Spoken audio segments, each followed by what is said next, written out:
Assalamualaikum warahmatullahi wabarakatuh. Yang terhormat Bapak dan Ibu, pada kesempatan ini kita akan menyampaikan tentang revisi rencana kerja jangka menengah atau revisi RKJM. Revisi RKJM ini biasanya dilakukan 4 tahun sekali ketika ada periode RKJM atau periode rencana kerja jangka menengah yang harus diganti atau diubah. Nah, revisi juga bisa dilakukan setiap tahun manakala pada tahun-tahun tertentu ada kebijakan-kebijakan baru, ada tantangan-tantangan baru, ada lingkungan strategis yang baru. Agar revisi RKJM dapat berjalan dengan lancar, hal-hal yang harus disiapkan diantaranya profil sekolah atau profil madrasah, yang kedua hasil laporan analisis kontek atau hasil analisis rapot mutu, kemudian yang ketiga rencana kerja jangka menengah yang sudah ada di sekolah atau madrasah. Bapak dan Ibu yang terhormat, untuk menganalisis rapot mutu sekolah Bapak dan Ibu, sediakan rapot mutu sekolah yang sudah bisa diakses oleh Bapak dan Ibu dari laman Kemendikbud atau yang disampaikan oleh LPMP pada sekolah Bapak dan Ibu. Cermati Bapak dan Ibu rapot mutu di sekolah Bapak dan Ibu. Di situ ada informasi ketika misalnya capaian skor standar nasional pendidikannya 0 sampai dengan 2,04, berarti capaian SNP-nya atau standar nasional pendidikannya baru menuju standar nasional pendidikan 1. Kemudian kalau skornya 2,04 sampai dengan 3,70, ini berarti capaian standar di sekolah Bapak dan Ibu baru menuju standar nasional pendidikan kedua. Kalau capaiannya 3,70 sampai dengan 5,06, berarti capaian yang ada di sekolah Bapak dan Ibu standarnya baru menuju standar nasional pendidikan 3. Kemudian kalau skornya 5,06 sampai dengan 6,666, berarti capaian standarnya di sekolah Bapak dan Ibu baru menuju standar nasional pendidikan 4. Kalau capaiannya sudah 6,66 sampai dengan 7,00, berarti capaian di sekolah Bapak dan Ibu sudah mencapai standar nasional pendidikan. Nah, kemudian pada capaian standar itu akan terlihat di tabelnya. Di situ ada nomor indikator capaian standar nasional pendidikannya, kemudian ada standar kompetensi lulusannya, di situ setiap indikatornya uraiannya seperti apa, kemudian ada skor capaian setiap indikator atau setiap standar kompetensi dan indikatornya di situ termuat di tabel tersebut. Juga di situ diinformasikan tentang capaian peringkat SNP setiap indikator dari setiap standar nasional pendidikannya. Nah, rapat mutu itu menginformasikan capaian standar dari 8 standar, mulai standar kompetensi lulusan, standar isi, standar proses, standar penilaian pendidikan, standar pendidik dan tenaga kependidikan, standar sarana dan prasarana pendidikan, standar pengolahan pendidikan, sampai dengan standar pembiayaan. Di situ diinformasikan skor capaian SNP per standar dan skor capaian SNP per substandar dan per indikatornya. Kemudian dari rapat mutu yang sudah Bapak simak atau sudah Bapak baca, sudah Ibu baca, cermati rapat mutunya. Cermati rapat mutu tersebut, kemudian temukan kekurangan atau masalah yang ada yang terdapat dalam rapat mutu tersebut, kemudian buat rekomendasinya dan tentukan skala prioritas. Nah, berdasarkan hal tersebut kemudian tuangkan dalam kolom berikut. Nah, kolomnya ini berisi nomor, misalnya standar nasional pendidikan, indikator mutu yang rendahnya yang mana, kemudian kira-kira program prioritasnya seperti apa. Misalnya pada standar standar isi, misalnya Bapak dan Ibu, kita lihat contoh misalnya tadi itu standar isinya misalnya menyediakan alokasi waktu pembelajaran sesuai struktur kurikulum yang berlaku. Nah, ternyata di situ skor SNP-nya misalnya 0,00, kemudian peringkat SNP-nya di situ 1. Maka berdasarkan data tersebut kita bisa isikan misalnya pada standar isi dituliskan di situ mutu indikator yang rendahnya adalah menyediakan alokasi waktu pembelajaran sesuai struktur kurikulum yang berlaku. Nah, kira-kira programnya nih apa nih? Program untuk tadi agar alokasi waktu itu sesuai dengan standar nasional pendidikan. Nah, pada standar proses misalnya kita lihat standar yang paling lemah di situ misalnya terdapat pada indikator memanfaatkan teknologi informasi dan komunikasi untuk meningkatkan efisiensi dan efektivitas pembelajaran. Maka kita tuangkan misalnya di situ pada standar nasional pendidikan, indikator mutu yang rendahnya adalah memanfaatkan teknologi informasi dan komunikasi untuk meningkatkan efisiensi dan efektivitas pembelajaran. Program prioritasnya misalnya tadi IHT tentang peningkatan kemampuan guru dalam memanfaatkan teknologi informasi dan komunikasi untuk meningkatkan efisiensi dan efektivitas pembelajaran. Nah, Bapak Ibu, analisis terus sesuai dengan standar-standar yang ada. Kita lihat indikator mutu yang rendahnya pada setiap standar itu apa saja, kemudian kira-kira program prioritas yang akan kita gunakan untuk menyelesaikan permasalahan berdasarkan hasil rapot mutu itu seperti apa.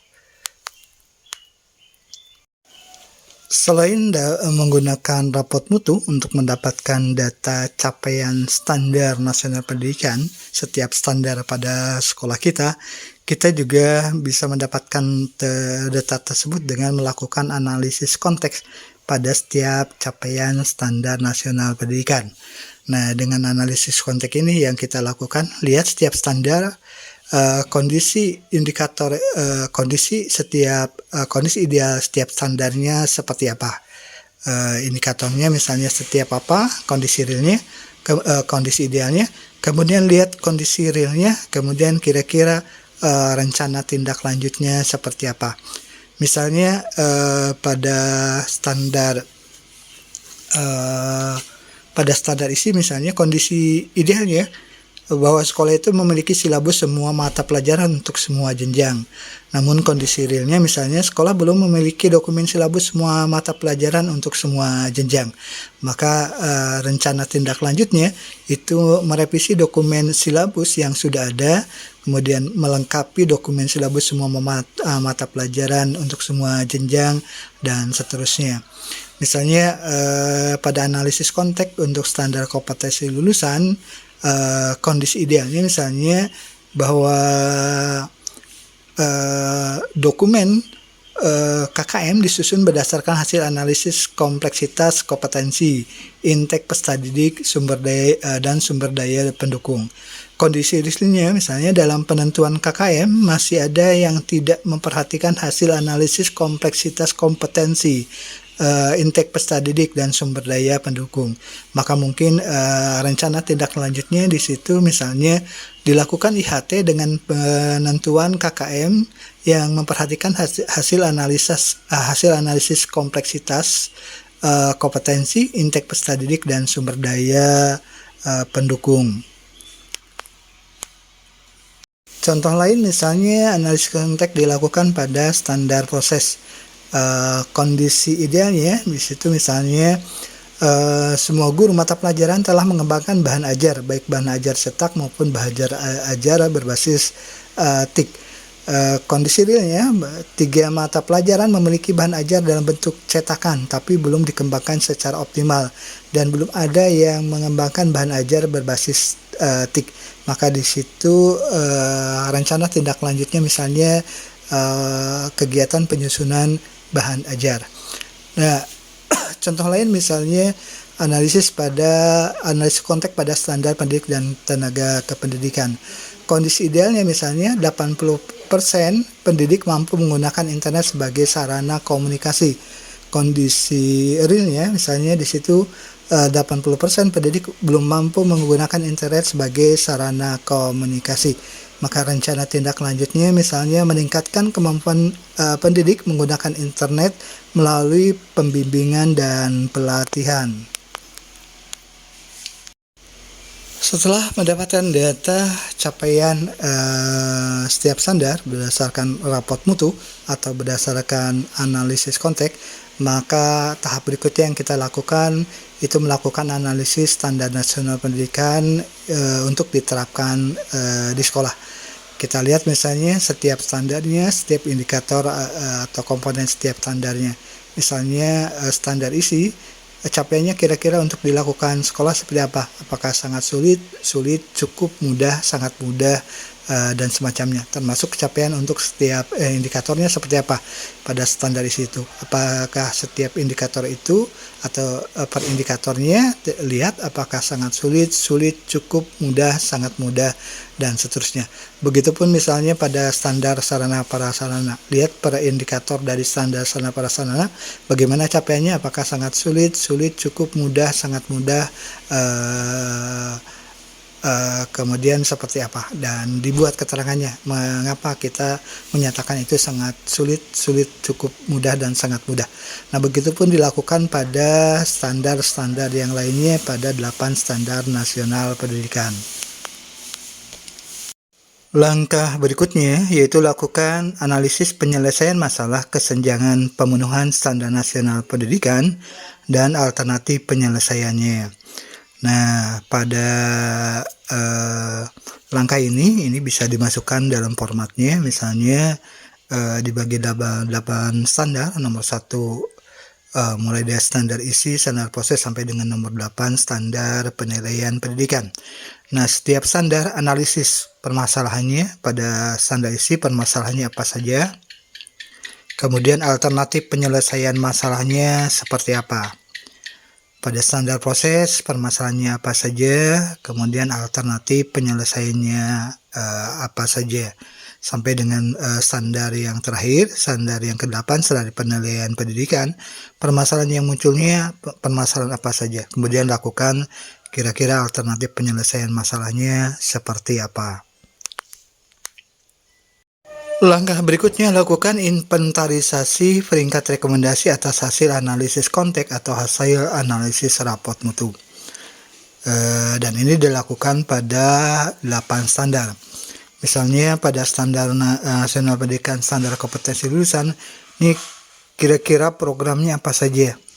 Kemudian rekomendasi skornya seperti apa misalnya, kemudian kategorinya apakah sangat perlu, cukup perlu, belum perlu, atau tidak perlu. Nah, kemudian buat peringkatnya dari setiap program kegiatan pada standar kompetensi lulusan. Begitupun misalnya pada standar isi, program kegiatannya apa saja, misalnya di situ penyusunan dokumen KTSP, kemudian penyusunan dokumen-dokumen yang lain. Rekomendasinya seperti apa, kemudian kategorinya apakah sangat perlu, cukup perlu, belum perlu, atau tidak perlu. Kira-kira skornya nih berapa nih. Kemudian juga begitupun dalam standar proses, misalnya penyusunan dokumen standar proses, pelaksanaan standar proses, kemudian juga menyangkut tentang pelaksanaan penilaian dan monitoring dan evaluasi pada standar proses. Rekomendasi skornya kira-kira berapa setiap program itu, kemudian kategorinya apakah sangat perlu, cukup perlu, belum perlu, tidak perlu, kemudian jumlah skornya kira-kira berapa, kemudian peringkatnya seperti apa. Lakukan ini, inventarisasi peringkat rekomendasi atas hasil analisis konteks atau hasil analisis rapot ini mutu ini pada semua standar, pada 8 standar nasional pendidikan. Selanjutnya, kita lakukan analisis keterkaitan antar komponennya. Misalnya, lakukan analisis antar komponen analisis lingkungan strategis dengan identifikasi tantangan nyata, dengan visi misi sekolah, dengan tujuan sekolah, kemudian program strategis, kemudian strategi, hasil yang diharapkan, monetnya, dan pembiayaannya seperti apa. Lakukan di situ keterkaitan antar komponennya. Keterkaitan antar komponen itu seperti apa gitu kan, apa keterkaitannya antara analisis lingkungan strategis dengan bagian-bagian berikutnya. Nah, kemudian lihat kekurangannya apa dari analisis lingkungan strategis, seperti apa, apakah sudah menjawab tantangan yang terbaru atau belum, menjawab berkaitan dengan paradigma yang terbaru belum. Nah, kekurangannya apa saja, kemudian saran perbaikannya apa saja. Ini lakukan pada setiap komponen, mulai dari komponen yang pertama, analisis lingkungan strategis, sampai dengan komponen berikutnya seperti komponen hasil yang diharapkan, monitoring dan evaluasi, dan pembiayaan. Berdasarkan analisis kajian-kajian sebelumnya, kemudian lihat berkaitan dengan visi misi, tujuan dan program strategi sekolah.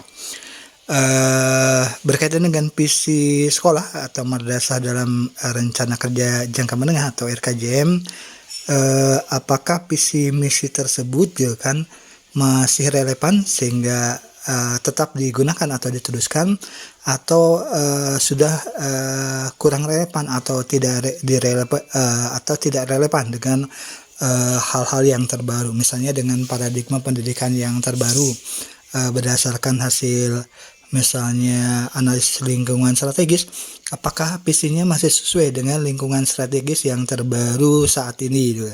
Kalau misalnya masih relevan, ya visi tersebut terus digunakan. Kalau misalnya sudah mulai kurang atau tidak relevan, maka visi tersebut atau visi sekolah tersebut mungkin perlu direvisi atau dilakukan sehingga membutuhkan revisi yang terbaru.